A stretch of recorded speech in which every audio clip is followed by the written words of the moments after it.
अरे बाप रे बाप, यहाँ तो बहुत जोर की बारिश आ गई है।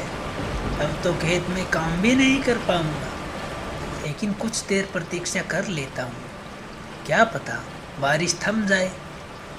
इस प्रकार वह किसान बारिश थमने की प्रतीक्षा करने लगता है, लेकिन कई देर तक बारिश नहीं थमती। मुझे नहीं लगता कि अब यह बारिश रुकेगी। मुझे जल्दी से अपने घर चले जाना चाहिए, नहीं तो मैं बीमार पड़ सकता हूँ। फिर वह किसी तरह बारिश में ही खेत से निकल पड़ता है। अरे यह आवाज़ कैसी?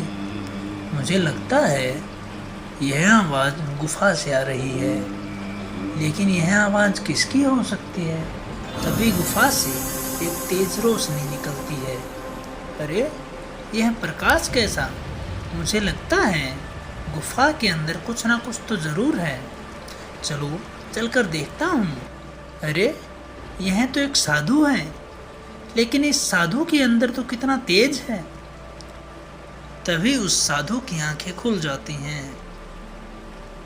कौन हो तुम और इस गुफा में क्यों आए हो? बाबा, मैं एक किसान हूँ और मैं मेरे खेत में काम कर रहा था।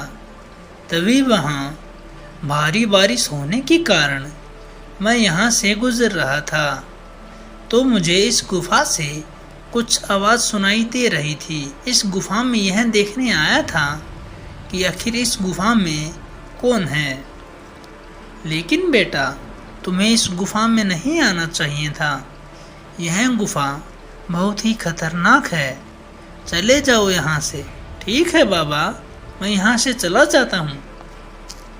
क्या करें महारानी जी, हम तो अपनी पूरी कोशिश कर रहे हैं कि महाराज जल्द से जल्द स्वस्थ हो जाएं, परंतु महारानी जी, यह बीमारी कोई नई बीमारी है।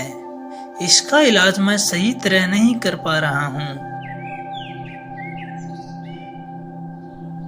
अरे भाग्यवान, आज इतना समय हो गया है, तुम अभी तक सो रही हो। चलो अब जल्दी से उठ जाओ, सुबह हो गई है। तुम्हें तो बहुत तेज बुखार है भाग्यवान, और तुम्हारी इन आंखों को क्या हो गया है? तुम्हारी आंखें तो पीली हो गई हैं। अरे सीता, तुम घबराओ मत, मैं अभी जाता हूँ और वैद्य जी को बुला कर लाता हूँ। वैद्य जी जल्दी चलिए, मेरी पत्नी को बहुत तेज बुखार हुआ है। जल्दी चलिए वैद्य जी। अरे यह तो वही बीमारी है जो राजा को हुई है। क्या हुआ वैद्य जी? आप कुछ बोल क्यों नहीं रहे हो? क्या हुआ मेरी पत्नी को? कुछ तो बताइए वैद्य जी। अरे सुरेश, तुम्हारी पत्नी को बहुत ही गंभीर बीमारी हुई है। इसका इलाज मेरे पास नहीं है। जो बीमारी तुम्हारी पत्नी को हुई है, यही बीमारी हमारे राज्य के राजा को भी हो गई है, लेकिन मैं उनका इलाज भी ठीक तरह नहीं कर पा रहा हूँ। अब तो भगवान से ही प्रार्थना करो कि वह सब कुछ ठीक कर दें। हे भगवान, यह कैसी बीमारी दे दी मेरी पत्नी को, जिसका कोई भी इलाज ही नहीं है। भगवान मेरी मदद करो, मेरी पत्नी की रक्षा करो। क्या करूं, कहाँ जाऊं, किससे सहायता मांगूं? मैं ऐसा करता हूँ, उस गुफा वाले बाबा के पास जाता हूँ और उन्हीं से मदद मांगता हूँ। बाबा मेरी मदद करो, बाबा मेरी मदद करो। क्या हुआ बेटा, तुम इतना परेशान क्यों हो? बाबा मेरी सहायता करो, बाबा मेरी पत्नी को बचा लो बाबा। लेकिन बेटा, क्या हुआ है तुम्हारी पत्नी को? बाबा मेरी पत्नी को एक बहुत ही गंभीर बीमारी हो गई है, जिस बीमारी का वैद्य जी के पास भी कोई इलाज नहीं है। अब आप ही कुछ मदद कर सकते हो। फिर साधु अपना ध्यान लगाकर देखता है। अरे बेटा, यह कोई साधारण बीमारी नहीं है। यह तो एक महामारी है जो धीरे धीरे पूरे राज्य में फैलेगी, जिससे पूरे राज्य का विनाश हो सकता है। लेकिन बाबा, बीमारी को रोकने का कोई उपाय नहीं है? बेटा, इस बीमारी को रोका जा सकता है, लेकिन इसका उपाय बहुत ही कठिन है। बाबा, बस आप मुझे उपाय बता दीजिए, मैं अपनी पत्नी को बचाने के लिए कुछ भी कर सकता हूँ बाबा। तो सुनो बेटा, यहाँ से 100 कोस दूर एक त्रिकाल वन है। वन में एक जादुई पेड़ है। यदि उस पेड़ का फल तुम्हारी पत्नी को मिल जाए तो वह ठीक हो सकती है, परंतु ध्यान रहे वह फल रात्रि को ही निकलता है। वह फल जब निकलता है तो उस फल को एक परी तोड़कर ले जाती है। यदि उस परी ने तुम्हें इच्छा अनुसार वह फल दे दिया तो तुम्हारी पत्नी की जान बचाई जा सकती है।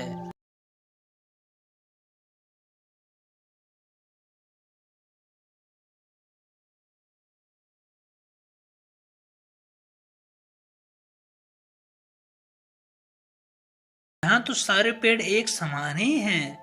क्या करूँ, कैसे ढूंढूं उस जादुई पेड़ को? अब यदि मैं जंगल में घूमता रहा तो मुझे जंगली जानवर नुकसान पहुंचा सकते हैं। इसीलिए मुझे किसी न किसी वृक्ष के ऊपर चढ़ जाना चाहिए। फिर सुरेश एक पेड़ के ऊपर चढ़कर बैठ जाता है। अरे, यह प्रकाश कैसा? मुझे लगता है कि वह जादुई पेड़ ही है। चलो इसके पास चलता हूँ। जैसे ही सुरेश जादुई पेड़ के पास जाता है, तभी वहां पर जादुई फल निकल आता है। हे परी देवी, मेरी मदद करो, मेरी मदद करो परी देवी। मैं यह फल लेने के लिए ही आया था। मेरी पत्नी को बहुत ही गंभीर बीमारी है। मेरी पत्नी को इस फल की बहुत ज्यादा आवश्यकता है परी देवी, यह फल मुझे दे दीजिए। ठीक है, ये फल मैं तुम्हें दे सकती हूँ, लेकिन उससे पहले तुम्हें मेरी 2 पहेलियों के सही सही उत्तर देने होंगे।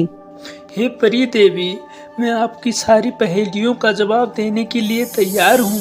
कृपया मुझे यह फल दे दीजिए। ठीक है, तो मेरी पहली पहेली यह है कि कोयले से भी काला क्या है? हे परी देवी, कोयले से ज्यादा काला कलंक होता है, क्योंकि यदि कोयला कपड़ों पे लग जाए तो वह उतर जाएगा, लेकिन यदि कलंक जीवन में लग जाता है तो वह जिंदगी भर नहीं उतरता। अब मेरी दूसरी पहेली का जवाब दो। 4 टांगों की हूँ मैं, छलनी जैसे मुझ में छेद, थके हुए को देती आराम, बतलाओ तो मेरा भेद। हे परी देवी, इसका सही जवाब चारपाई है, क्योंकि चारपाई ही हमेशा थके हुए इंसान को आराम देती है और इसमें छलनी के जैसे छेद भी होते हैं।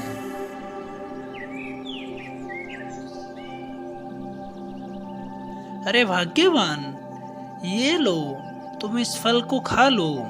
इस फल को खाते ही तुम एकदम स्वस्थ हो जाओगी। उसकी पत्नी वह फल खा लेती है। फल खाते ही उसकी पत्नी एकदम स्वस्थ हो जाती है। अरे वाह, तुम तो एकदम स्वस्थ हो गई हो।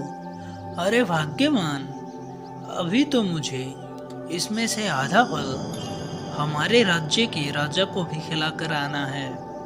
वह भी इसी बीमारी से पीड़ित हैं। महारानी जी, ये लीजिए, यह फल आप राजा को खिला दीजिए। राजा जी एकदम स्वस्थ हो जाएंगे। वह रानी उस फल को लेकर महाराज को खिला देती है तो राजा एकदम स्वस्थ हो जाते हैं।